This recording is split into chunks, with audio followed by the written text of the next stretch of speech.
It's a story we've been following closely here at Fox. Iranian pastor Youcef Nadakhani faces a possible death sentence for refusing to renounce his Christian faith.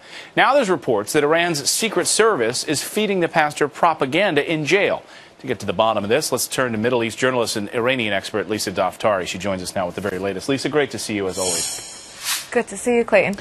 We understand this propaganda I just mentioned is being fed to him in prison. What is this? What is he being handed? Right, so Secret Services handed him a booklet. I actually have a copy of the booklet, and it's written in Persian, obviously, and it talks about the superiority of Islam as a religion and why Christianity is a lie.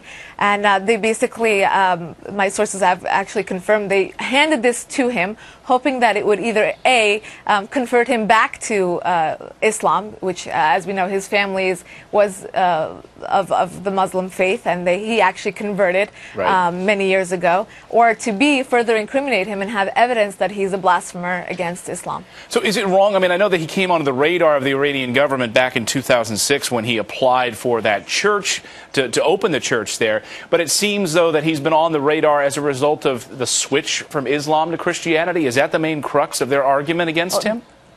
Right. So in Islam, if you turn from the religion and you convert out, that is actually documented and it's punishable by death. I mean, there's always been persecution against the religious minorities in Iran, the Baha'is, the Jews, the Christians in general. But if you're born into one of those religions, there's less stigma than when you actually turn away from Islam. Then at that point, it's again punishable by death. Unbelievable. Now, the big question, though, is whether he will ever get to trial. There is question whether this trial will actually happen. Do you think that's the case? It will happen?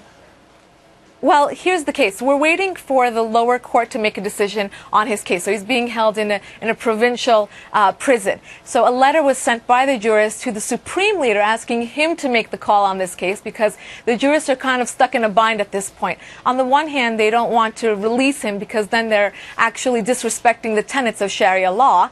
But on the other hand, if they execute him, they're turning this into a huge international matter because obviously there's a lot of pressure on this case from Christian advocacy groups and human rights groups, and they don't want to further turn this into a bigger issue than it's already become. So they're waiting for the supreme leader to make the call. If he doesn't make the call, the lower court will have to then make their decision, and at that point, if they do appeal, then we can go to a retrial.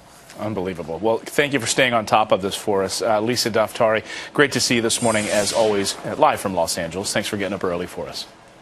Good to